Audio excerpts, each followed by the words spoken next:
தாவேக்க தொண்டர்களுக்கு அந்த படிவமே வழங்குறது இல்லையா, இந்த சார் படிவம் இல்லையா, அவங்களுக்கு மட்டும் வழங்குறது. ரைட்டு. இப்போ நீ தான் ஒரு பூத் லெவல் ஆஃபீஸர், வாத்தியாராக இருக்குன்னு வச்சுக்க, அரசு பள்ளி ஆசிரியர் போகிற வீட்டில் 5 ஓட்டு இருக்குது. அதில் தாவேக்க தொண்டர்ன்றது எப்படி கண்டுபிடிப்ப? கையில் உன்ட்ட லிஸ்ட்டு தான் இருக்கும். இன்ஸ்டா ஐடியை வாங்கி விஜயை ஃபாலோ பண்ணி இதெல்லாம் வேலையா பூத் லெவல் ஆஃபீஸருக்கு?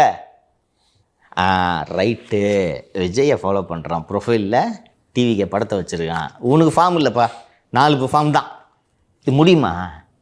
முடியாது. அதான் ஜென்சி கிட்ஸ் எல்லாம் கொஞ்சம் கேர்ஃபுல்லாக இருங்கன்னு சொல்கிறாரு.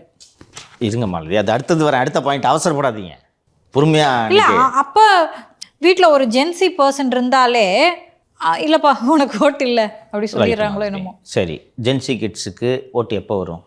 18 வயசு ஆகணும். அப்போது நீங்கள் பழைய வாக்காளரா புதிய வாக்காளரா? புதிய வாக்காளர். புதிய வாக்காளருக்கு ப்ராசஸே தனி இல்லை, எப்படி உங்களுக்கு ஃபார்ம் கொடுப்பாங்க? நீ தான் ஃபார்மை டவுன்லோட் பண்ணி ஃபார்ம் 6 ஃபில்அப் பண்ணி கொடுக்கணும். அப்போ எப்படி உன் ஓட்டை நீக்க முடியும்?